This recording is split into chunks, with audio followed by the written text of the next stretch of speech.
Hi, uh, my name is Beth Rogers, and my field supervisor told me to go to a school board meeting and learn something about different things that go on mainly in the public school system, because I am an administrator in the private school sector, and so it's good to learn something that goes on that's a little bit different, but also I'm finding out on similar ground in the private schools. So public and private school board meetings, what's interesting about this is I had just had mine the night before, and all I've been going to are my school board meetings. So going to this one was actually good. I didn't think it would be until I went, because I could see how similar they both were, and appreciate mine a lot too. You're gonna have to excuse the way I look, because I have had surgery and have had several complications, and this is the best that you're gonna get from me right now. So anyway, let's get started. The beginning of the school board meeting, there was just a budget workshop that they did. My site supervisor, I told him what I was doing, and he told me it would be best to miss that. He said I wouldn't gain anything from it. Now, with that said, my field supervisor, he knows that the financial aspect of the job is my weakness. It's taking me out of my comfort zone. But I'm still learning. I've learned a lot this school year, and I've gone to a lot of meetings. He's pushed me beyond my comfort zone, and I've learned a lot. But again, my site supervisor said this would not have benefited me at all. So I missed that and went just to the regular meeting. The regular meeting began with recognition of all the students throughout the year that have won something, some award, or did something really great, and they wanted to be recognized. This was mainly in the high school, junior high, and I believe some of the middle schools. There were tons of parents there, and so I sat in the back because I didn't want to interfere with that. I mean, they were there to see their kids and everything, so this was pretty fun. I'm not going to post the clips of the videos from this. It took about an hour to get through all the recognitions, but it was great. It was fantastic. Some of the big highlights were the boys. My district is Pearland, so you can imagine the boys baseball team got a lot of recognition, as if you follow sports, you know why. And the girls softball team, they rocked it. So they recognized their coaches and the entire team, and that was fun to watch. The girls team they were pretty energetic. It was good. I still have the video, so if you want to see that was good. It did, again, take a long time. I recorded it, but I'm not posting it here.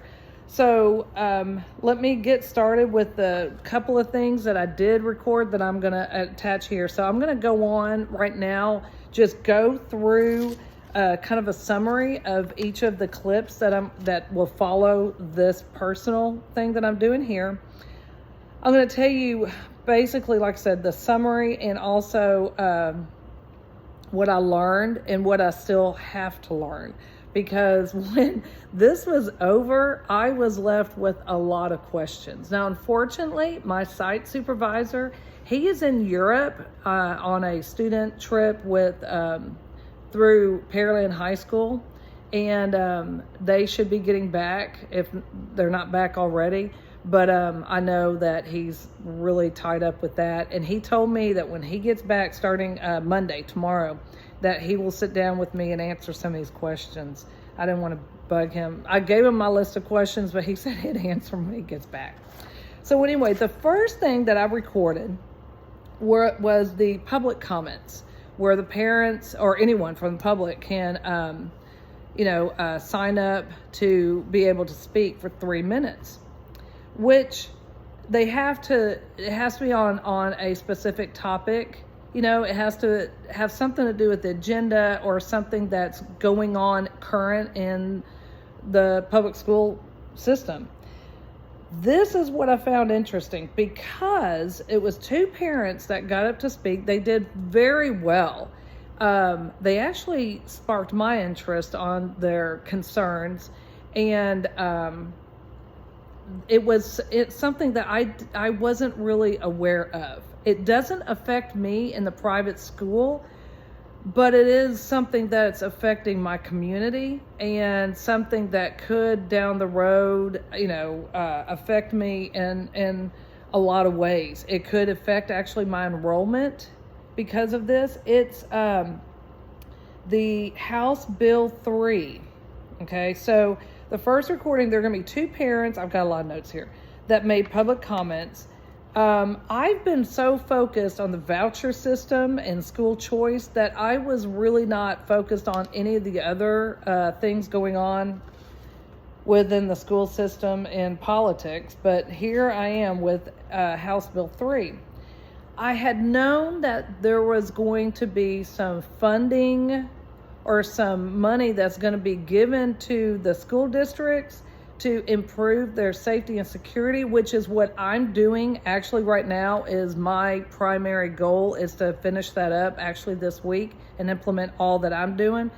I just got board approval Monday night for everything that I'm doing. I had one little thing on some new doors being put in for our outside doors with crash bars. But anyway, I've already got the budget and everything's been approved. But this one is totally different. Again, it doesn't affect me because I'm in the private school, but it's something that I don't know enough about, and it was good to hear the parents' views rather than mine. So their concern was, and again, I don't know a lot about it, was they're against all of this, that here's my notes here, sorry about that. They said that, here it is, that TEA, and I guess the state of Texas, is requiring armed guards or armed presence at every campus in the district.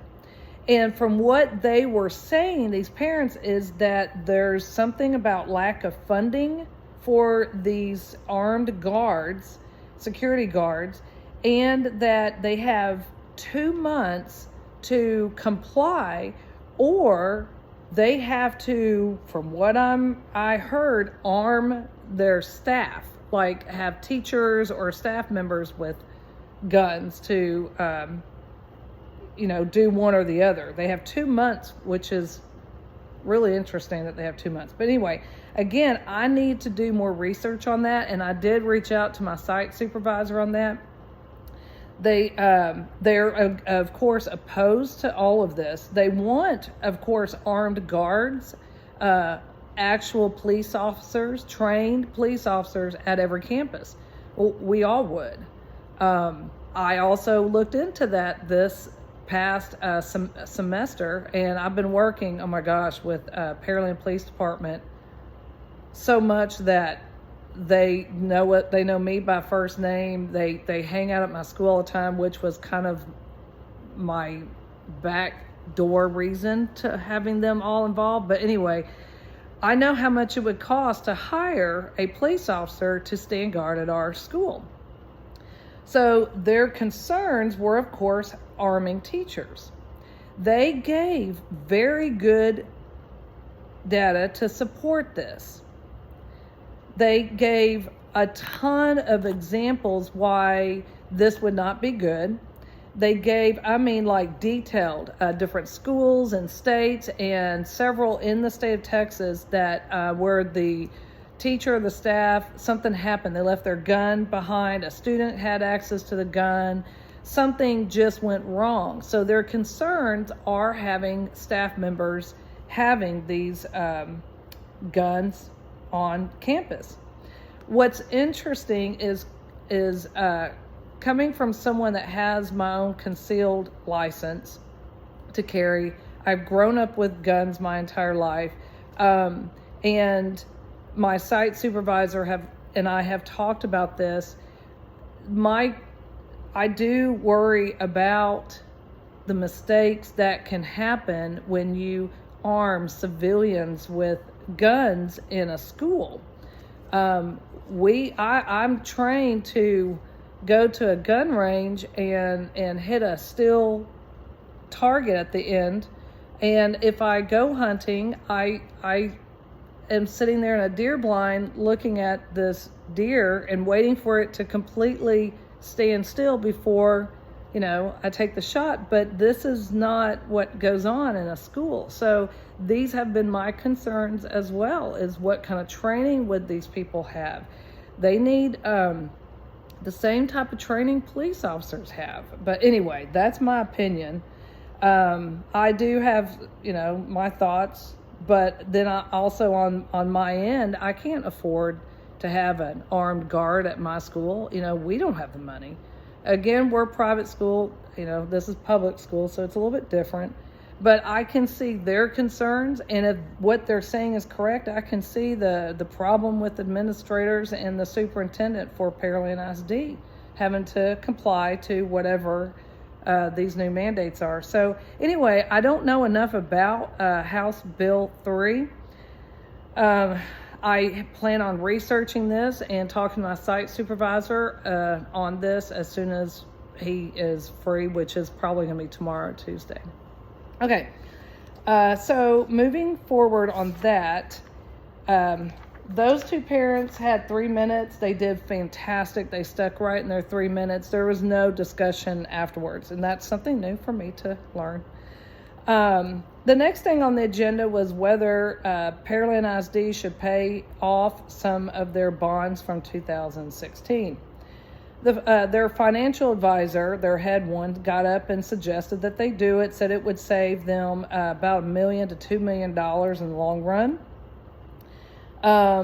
Finances are still out of my comfort zone, so a lot of what they were talking about was foreign language to me, was going over my head, but I did record it, and again reached out to my site supervisor after all of this and told him I wanted him to listen to the same recording and to kind of explain some of it to me, because my thought would be, I would be the administrator that if the financial advisor said to do it, I'd probably do it without asking questions. That's what we pay them the big bucks for. However, this financial advisor has been with them for a while, from what I understand, and they are in a deficit. They are having some money issues, so I don't know where the problems have been. This is the first board meeting that I've gone to. Looking back, I probably should have gone to the workshop that they had earlier, because I'd like to know how they got to this point, what has caused these issues, and how they're digging themselves out. According to the financial advisor, this is one of the ways. The reason this kind of related to me, even though as a principal, I don't think we have the say in how bonds are handled and everything, the school board does, but it's still, with my current job, helps me and to understand more of where our budget is going and where we focus our money and how we should handle our money, because we're doing really well with our budget right now, but I'm always in a panic as to which direction it could go. Could go south real quick. We're pinching pennies in every aspect that we can. So with that said, I am this week also, if I can make it into work tomorrow, which is my goal, am starting up a grant program at our school with one of our parents. He's a grant writer.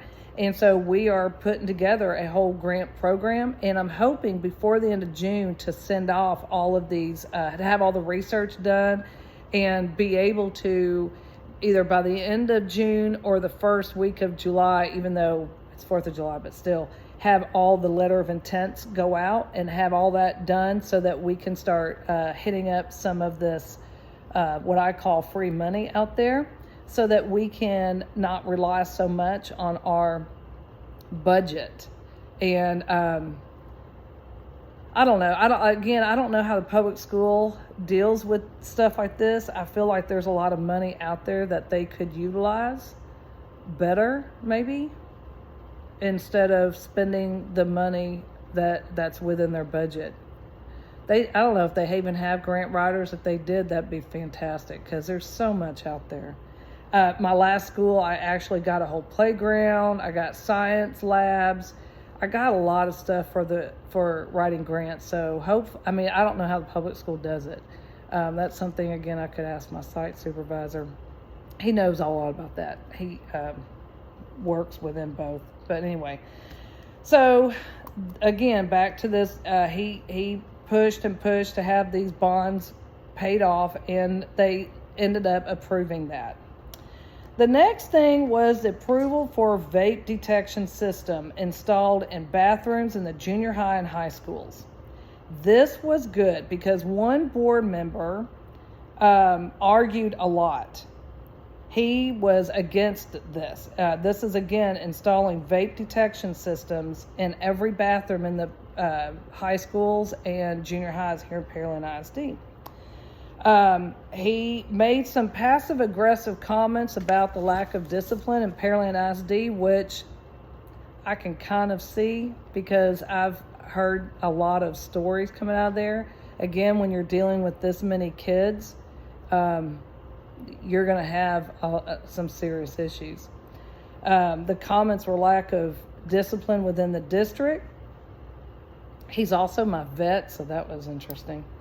He had a lot of questions, and there was a lot of arguing. You'll see that in the clip that will also be coming in after the other thing. Okay, part 2 of this will come in just a second.